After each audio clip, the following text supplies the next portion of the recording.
Seyemîn Kongreya Asayiya Partiya Sosyalîsta Kurdistanê PSK li Amedê berdewam dike. Xala herî giring ya vê kongreyê ew e ku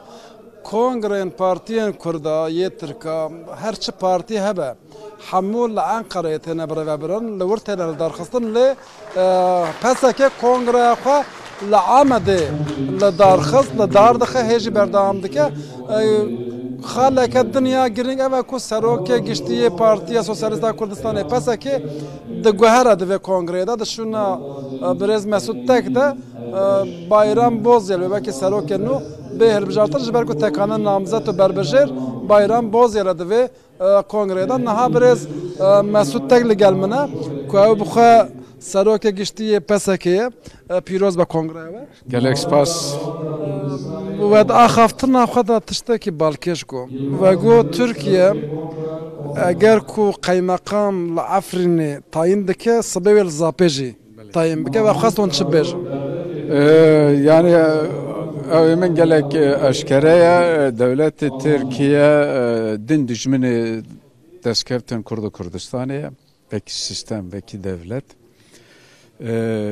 vekî Pêşeva Qazim Mehamed çawa ji bo rejimê Îranê gotiye ku eger İran hingî vê bidine ve bizanin ku têda jar heye devletê Tirkiye jî vekî devletê dagirkerî Îranê ye dibe ku lê rualetê hinek tişta bêje û bêje ku wallahî ez ji bo hebûna PKK li vê derime lêvelê ew nerast e hebûna PKK li vê derê ji bo devletê Tirkiye hencete bahane ye hedefê aslî devletê Tirkiye tekbirina destkeftên Netewîlê Kurdistanê ew pepeskirina serweriya hikûmet Herêmî Kurdistanê ye mitxwast evê dubare bêjim. Başa. Wan kongreya xwe li Amedê li dar dixin bawayekî qanûnî wê ev kongre bê qebûl kirin ji ber ku li gorî qanûnê divê li Enqereyê bê li darxistin. Belê em ê kongreyê xwe li vir li praktîkê li vir çekin rexneyê xwe li xwe bigrin organê xwe hilbijêrin em mecburin bi gor kanûna devleta Tirkiye li Enqere jî tiştekî bikin li Enqere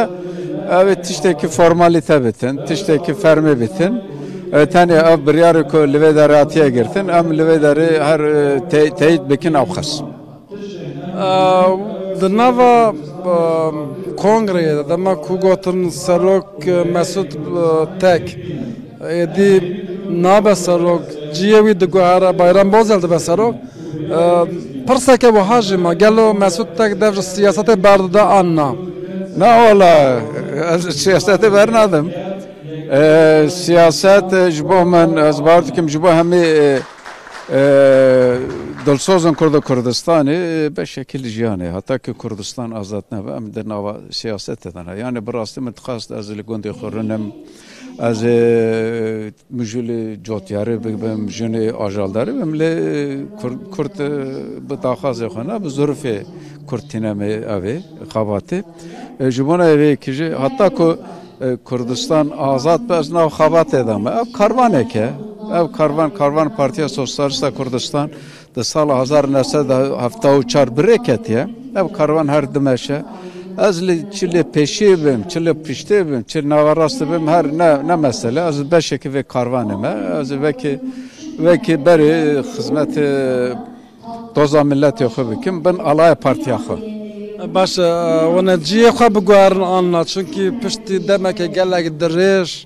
ku we 20 sala serokatiya vê partiyê jî kir sekreteriya wê kir wan hatin ji hewlêrê vegeriyan hatin Amedê ev dû serdem jî bûn dîsa serok bûn wanê Amedê biguherin bajarê xwe ya wanê her li vir bimînin. Ez diyar ez her lê Amedê bim lê ez Dêrsimî me lê ez dixwazim lê Dêrsimî bim lê gor zirûv kabzanê çawa dibe dilê min de heye ku ez beşekî jiyanê xwe li Dêrsimî beşekî jiyanê xwe li Amedê bireve bibim lê partiya min ji kêderê